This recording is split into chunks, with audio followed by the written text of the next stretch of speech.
Welcome to Food Friends, a podcast inspiring home cooks to try new dishes in the kitchen by sharing trusted recipes, tips, and friendship. Hi, I'm Sonia. And I'm Carrie. We met in Los Angeles over 15 years ago as personal chefs and haven't stopped talking about food since. We're so glad you're here. Thanks for being our food friend. If you enjoyed our podcast, please subscribe, leave us a review, and share this episode with friends. We love hearing from you, so follow us on Instagram or drop us a line at foodfriendspodcast.com. Yes, we'd love to hear from you and your food friends. Happy cooking and eating. Hi, Sonia. Hi, Carrie. Sonia, what was your best bite this week? Carrie, it was a cookbook club recap. Oh, goodness. I can't wait.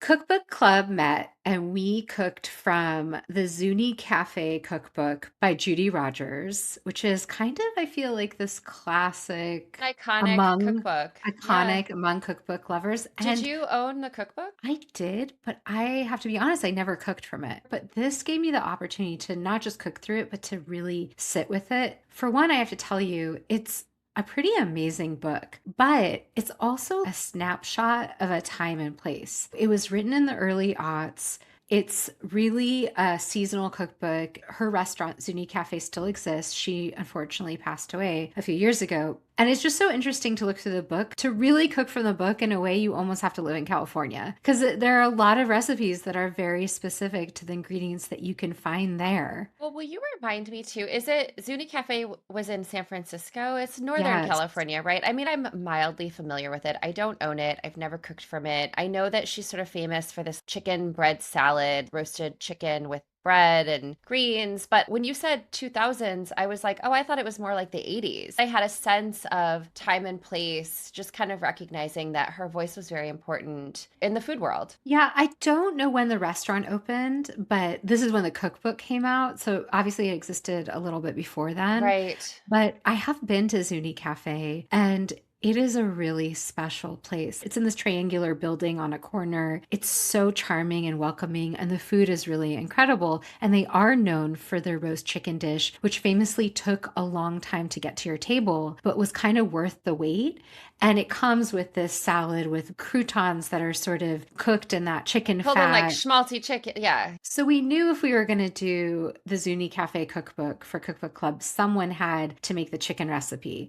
And I do think that was actually my best bite of the week, was the chicken. And Adrienne Hale, who's our friend, is part of my cookbook club. She's our friend who has that great sourdough recipe. She was like, I will make the chicken. She was also hosting, but only if another person helps me, because it's like a 3 or 4 page recipe. And another person in the group, Emily Park, had made this recipe multiple times. And she actually has a bullet pointed version that she created for herself to simplify the process, because it's hard to like look through all the pages. So I'm saying all this because it really feels like a recipe from another time. I wouldn't say this is the book for people who want easy weeknight recipes or uncomplicated. Or even just like a newer cook. It sounds like if a seasoned cook needs a bullet pointed list on how to make a roast chicken, then it's probably kind of fussy. But there are some takeaways I want to share. For one, I feel like one of the things about this cookbook that's incredible is not actually the recipes, but the introduction and the head notes and all the details that she offers. If you are a beginner cook, there are invaluable lessons here for a beginner or an expert. Like, she really got me thinking about different techniques and ways to use vegetables and ways to make pastry that I hadn't been thinking about before. So I think it's worth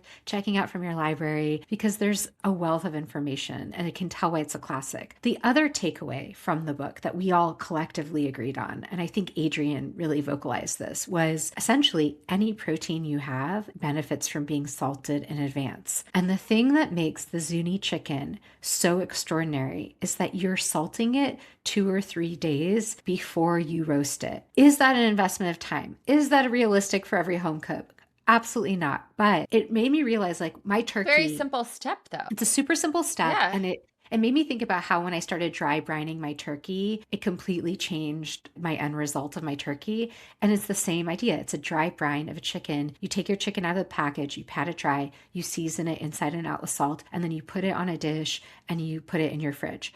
Adrienne didn't have enough space in her fridge to even let it air dry. So that doesn't even feel like the most important part. If you take nothing else away from this book, it's salt your chicken at least a day before you roast it, and it will turn out so much more flavorful and so much more tender. We couldn't Oh. get over it. Then that beautiful croutony salad with chicories or escarole or radicchio, to put that chicken on is just heaven. It's really good. So I do think the Zuni Chicken Cafe, I'll link a recipe you can find online. If you're looking for your next great roast chicken and you are interested in a little bit more time and care, it is worth the effort. It pays off. Well, Sonia, if you were not the one who made the Zuni chicken recipe, what recipe did you make? I'm dying to know. Okay, I made a very Carrie recipe. I was channeling you for this. We have a spreadsheet for the cookbook club where everyone puts in the dish they want to make. And we were also that same weekend, our cookbook club has been organizing a bake sale. So we had kind of as a group decided like some people were just going to make simpler recipes.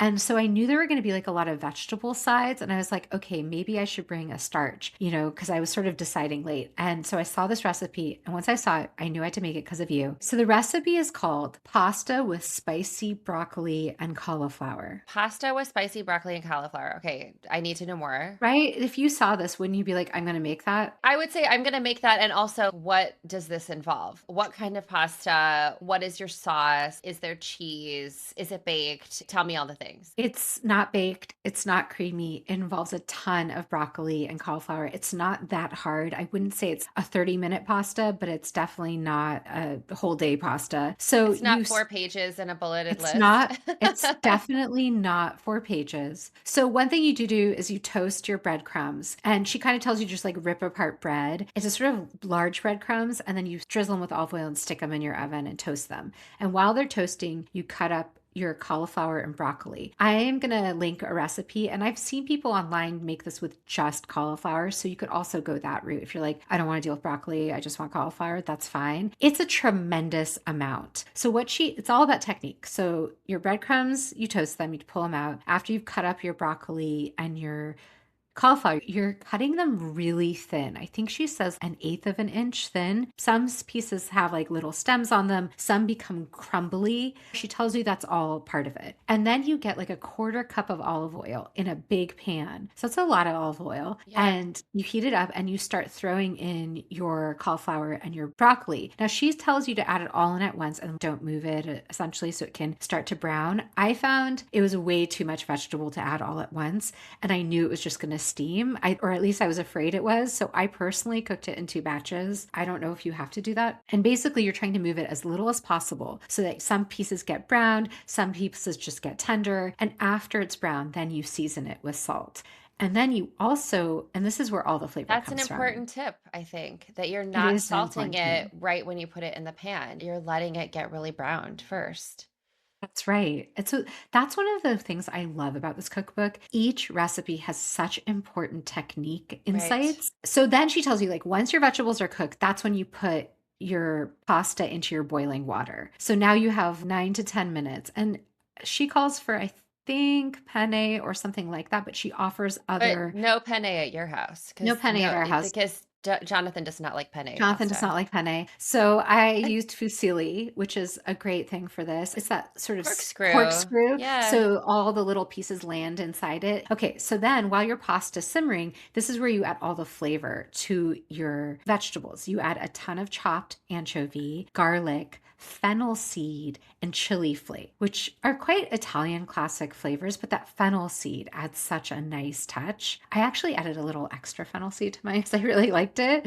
And then you just stir it and you cook off that garlic a little bit and you mellow it out. And at the end, you add chopped olives and parsley. So it's even more salty flavor. And actually, the recipe calls for zero cheese. But if you want Parmesan, it totally goes. You can completely decide to grate some Parmesan on the end. Oh, and there's also capers. I forgot to mention chopped capers, chopped anchovies, chopped garlic, fennel seed, chili, parsley. That's where you're getting all the dynamic sauce elements of this, but it's not really a sauce. And then you add your pasta to those veggies, you toss it all together, and you serve it topped with the crunchy croutons. I mean, there are so many things that I love about this. I love veggie pasta, and I think people are always looking for easily accessible ingredients like broccoli and cauliflower into an exciting dish. And by adding all of those sort of salty ingredients like capers, like anchovies. Unless you're vegan, I would definitely not skip the anchovies. It does not Yes. taste fishy. It tastes very salty, very flavorful, and you're going to need that flavor because on its own, it could be bland without that. I do think you can skip the olives though. If you have a person in your life who just hates olives, I didn't think that was essential. I was a little nervous to make it for Cookbook Club because I had to make it at home and bring it. And so you're worried, is Is the it going to pasta, transfer? Yeah. is it going to get too soft? One of the other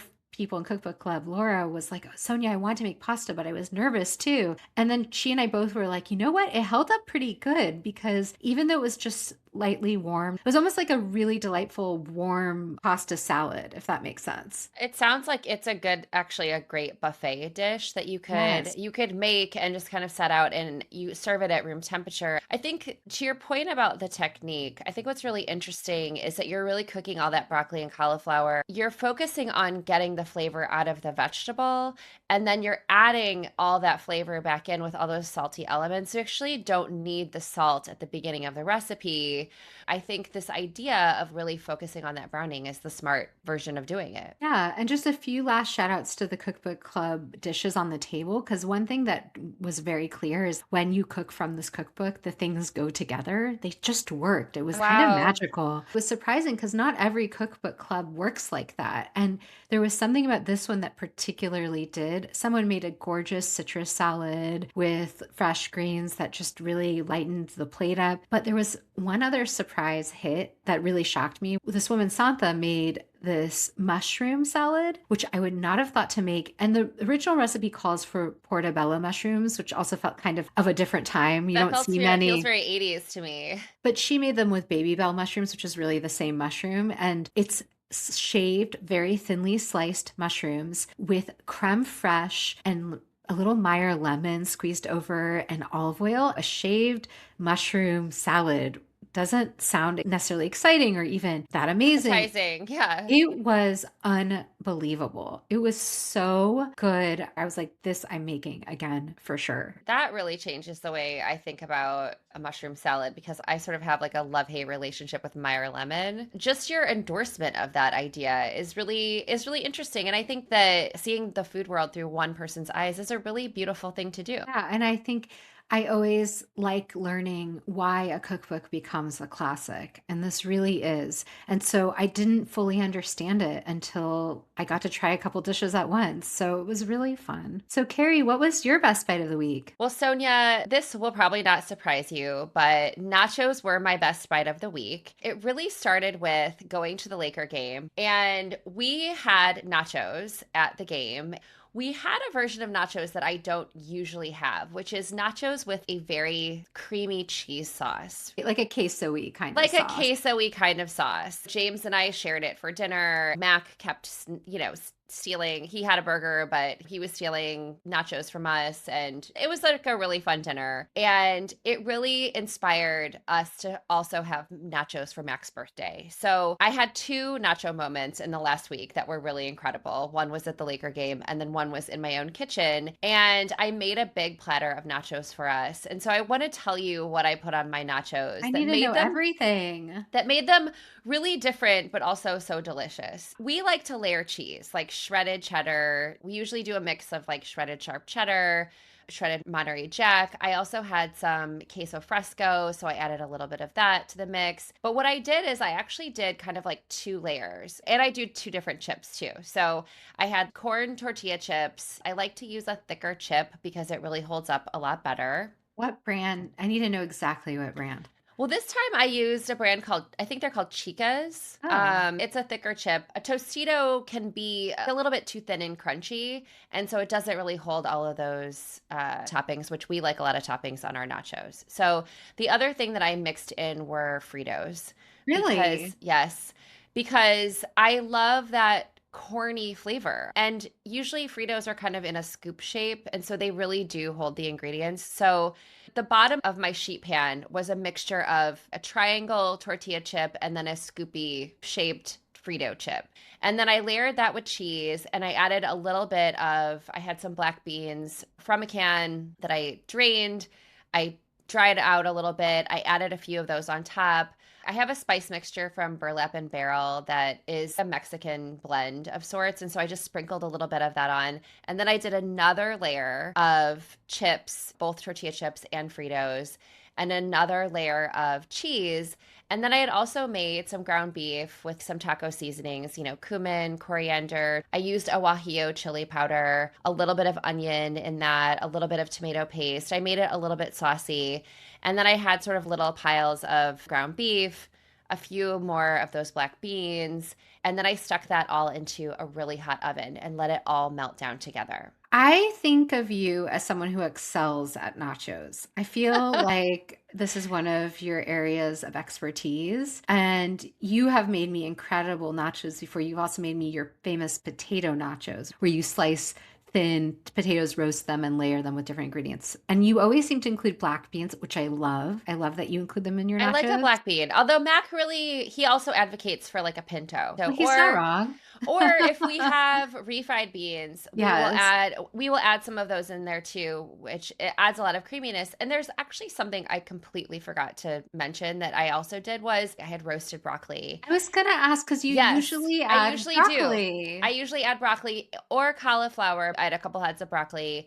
I cut those up very thinly, almost the way that you were just describing the broccoli for your pasta dish. Very, very thin, and I got it really crispy. And then that actually went on that bottom layer because I didn't want sauciness on the bottom because I didn't want it to get too soft. And then when all of that came out, I added some thinly sliced radish. I added a little bit of cilantro. I think I had some scallions. I threw that in. And then we had some salsa on the side. And we had a little bit of just mashed avocado on the side too. My other question was about how long did it take you to make this? Because it actually sounds pretty quick. I think it's maybe a 30-ish minute meal. It could actually take a lot less if you didn't use broccoli or if you didn't take the time to roast that. So that's really where I started. And once the broccoli was in the oven, then I could brown the beef. My husband and I, James and I, were working in the kitchen together at the same time. So I asked him to shred all the cheese, which I think is worth it. I think people like to buy shredded cheese. I generally don't because I don't use a ton of cheese. So I like to freshly grate it when I need it.